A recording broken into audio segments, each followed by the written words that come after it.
teman-teman, bagaimana kabarnya hari ini? Semoga teman-teman dalam keadaan sehat selalu dan selalu dalam lindungan Allah Subhanahu wa Ta'ala. Perkenalkan, nama saya Nadifa Nur Kairena. Pada kesempatan kali ini, saya akan bercerita tentang seorang wanita yang hidup pada masa pemerintahan Raja yang zalim, Fir'aun. Wanita yang memelihara keyakinannya sampai akhir hayatnya ialah Siti Masyidah. Cerita ini berjudul Syahid Demi Iman. Diriwayatkan dari Ibnu Abbas. Pada zaman dahulu, hiduplah seorang raja bernama Fir'aun. Raja Fir'aun adalah raja yang sangat kejam dalam memerintahkan kerajaannya dan mengaku dirinya sebagai Tuhan, dan memerintahkan seluruh rakyatnya untuk menyembahnya. Bagi siapa yang tidak mengaku dirinya sebagai Tuhan, maka ganjarannya adalah kematian.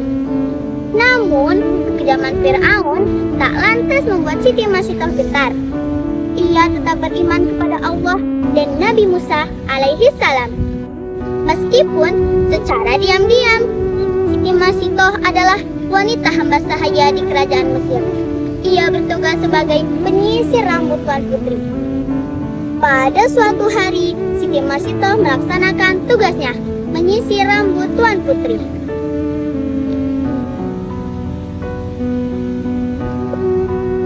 Allah, Bismillah. Tak disadari, Masyidah mengucapkan kata Allah saat sisinnya terjatuh. Putri yang mendengar perkataan tersebut sontak kaget dan bertanya, "Masyidah, siapa itu Allah? Apakah yang kau maksud adalah ayahku?" "Maaf, Tuan Putri, bukan. Dia adalah Tuhanku dan Tuhan ayahanda Putri, Allah." "Beraninya kau, Masyidah, mengatakan ada Tuhan selain ayahku?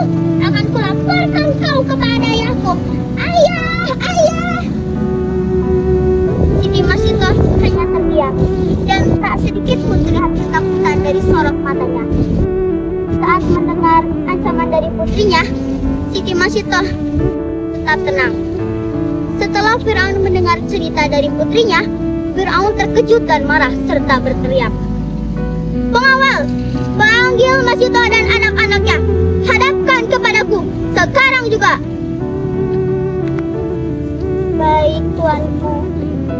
Beberapa pengawal bersenjata memanggil Siti Masyidah dan anak-anaknya. Tak butuh waktu lama, Siti Masyidah dan anak-anaknya sudah berada di hadapan Fir'aun.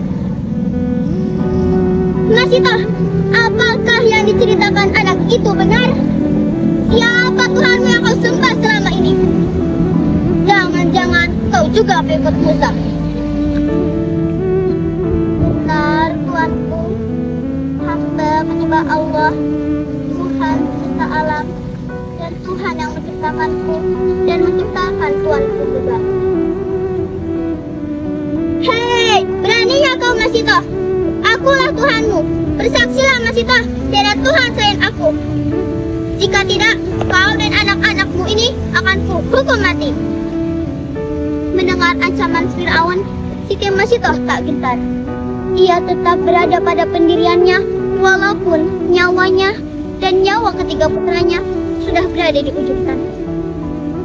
Fir'aun memberikan satu kesempatan lagi untuk Masyidah agar mengubah keyakinannya, seraya berkata, "Masyidah, akuilah aku sebagai Tuhanmu, maka kau akan kuampuni.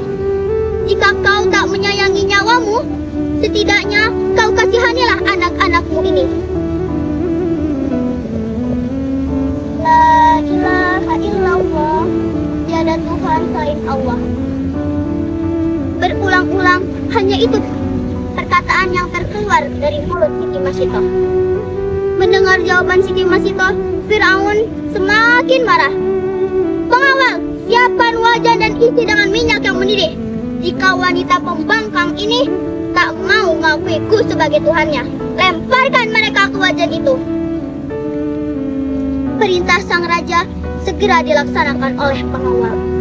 Tak butuh waktu lama, wajan yang berisi minyak yang mendidih sudah siap dan sebentar lagi akan menggerus kulit dan daging Siti Masitoh serta anak-anaknya. Namun mereka tampak tenang.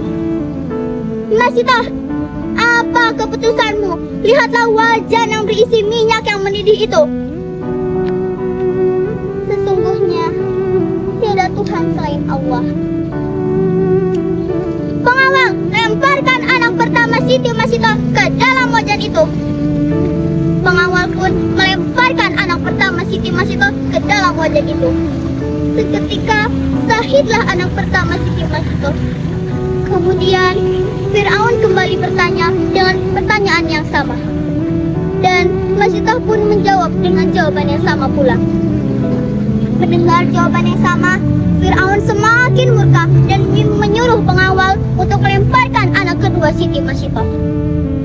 Seketika itu pun pengawal melemparkan anak kedua Siti Masitoh. Dan Siti Masitoh hanya bisa memandangi kedua putranya yang sudah dilemparkan ke dalam wajan yang mendidih itu. Sebagai seorang ibu, hatinya sangat perih melihat kejadian ini. Sungguh menggetarkan hatinya. Namun, Siti Masitoh tetap sabar. Dan Fir'aun kembali bertanya, ini adalah kesempatan terakhir bagi Masitoh. Dan kali ini keyakinannya itu harus dibayar dengan nyawanya dan nyawa yang ada di gendongannya. Sebagai seorang ibu, pastinya Siti Masitoh sangat menyayangi putra bungsunya yang masih bayi. Anakku, maafkan ibu nak. Engkau masih bayi. Ibu sangat menyayangimu nak. Tapi dengan kebesaran Allah, bayi pun berbicara. Sabarlah wahai ibuku. Sesungguhnya kita berada di jalan yang benar. Dan sesungguhnya siksaan di dunia begitu ringan dibanding dengan siksaan di akhirat. Kata-kata dari bayi Siti Masitoh semakin menguatkan keyakinan Masitoh. Dengan lantang ia mengucapkan, Bismillahirrahmanirrahim. Allah, Allahu Akbar. Seketika itu pula pengawal melemparkan tubuh Masitoh dan bayi yang ada di gendongannya. Ketika minyak mendidih itu menggerus ragam Siti Masitoh serta anak-anaknya, seketika itu pula terciumlah aroma yang sangat wangi dari wajan tersebut. Tulang belulang Siti Masitoh dimakamkan di suatu tempat, dan makam tersebut mengeluarkan aroma yang sangat wangi. Dan aroma itulah yang tercium oleh Rasulullah saat melakukan perjalanan Isra Mi'raj. Nah, hikmah yang dapat kita ambil dari cerita tersebut adalah kesabaran dan keteguhan dalam mempertahankan akidah walaupun nyawa jadi taruhannya. Sehingga Siti Masitoh menjadi wanita yang mulia di hadapan Allah Subhanahu wa Ta'ala. Sekian yang dapat saya sampaikan, saya akhiri. Wassalamualaikum warahmatullahi wabarakatuh.